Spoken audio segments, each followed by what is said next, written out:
Hello! Today's video is not originally what I planned to do. I was going to do a video kind of sarcastically addressing my ex-boyfriend, and then I just started crying. So that was thrown out the window.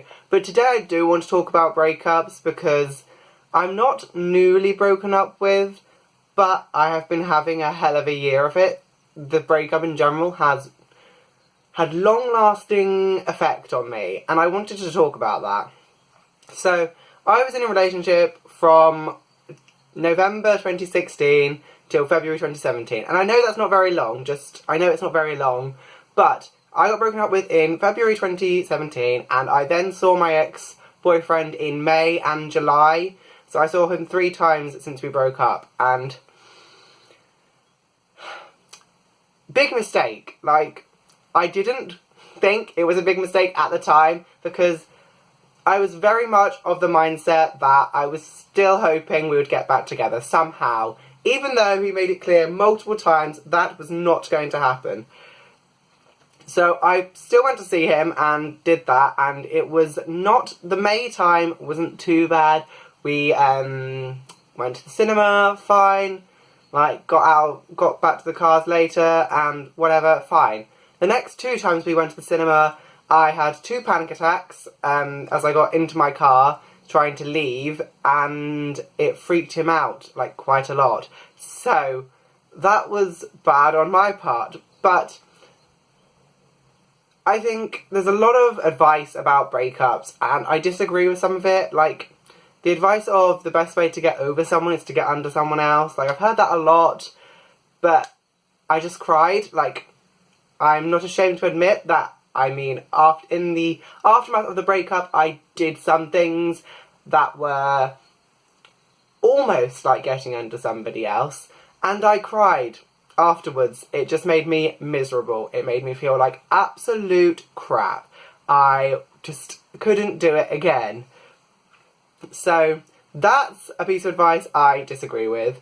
Advice 2 is the whole blocking them on social media, and yes, I agree with this one. I have tried so hard to keep my ex blocked, and I'm still struggling with it because part of me will always care, which is really shitty, really shitty, but keeping them at an arm's length is the best thing you can do. Just to keep them away from you as much as you can, because if not, they interfere with your brain. They just get in your head, because they have been in there before. They kind of, unintentionally or not, they have an effect on you, and I still am trying to manage it, even though it's been like 7 months, almost 8. It's just been a really hard time, though, with it. But another piece of advice I'd say is let yourself be upset. Number 3, let yourself be upset, because I didn't at the beginning. Well, I did. I was horrific. I kept crying like a mess. But I think there is a time and a place for it. You can be upset. If you, like, feel the need to cry or get angry, do it, you know? Your emotions are there to be felt. They're not there to be stored away for another time. You're better off just letting it all go. And if this means, like, talking to them, I mean, be wary of it. But if that's what it takes, do it. Because I multiple times had conversations with my ex where I was just like, blah, blah, blah, blah, blah, you dick, blah, blah, blah. Little less harsh than that. But you have to just be wary. But, yeah, like, let the emotions out. Let it go. My advice number 4 is dating apps. And when you are ready to get back on the dating apps, I think if, like me, you met your ex on a dating app, you need to be aware that they are going to be on the dating app. Even if they're not immediately, they will be at some point. And that was like a bullet in the heart for me. I remember going on Tinder after the breakup and seeing my ex on there, and I messaged him and was like, because I'm an overdramatic weirdo. So that happened, but it's something you have to be aware of. I mean, they are good. It means you get to talk to people and potentially meet new suitors, but your ex is likely going to end up on there at some point. And that is a really shitty feeling, because you know why they're on there. But, you know, you have to get past it. You have to just say, I want to move on, they want to move on, that's the way it has to go.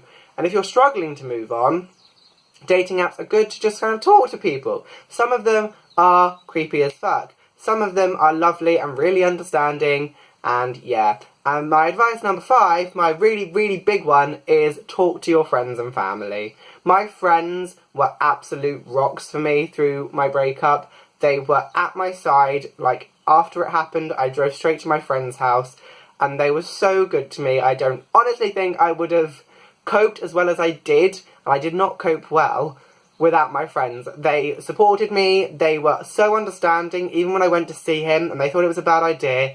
They were very understanding, they were so kind to me, they were just there for me. And I think it's something really important, is that you have friends and family. My mum has been amazing, just like, my mum has been amazing in the aftermath of the breakup. She was so good, she stood by me, though she doesn't like my ex at all, and kind of wants to kill him a bit, you know.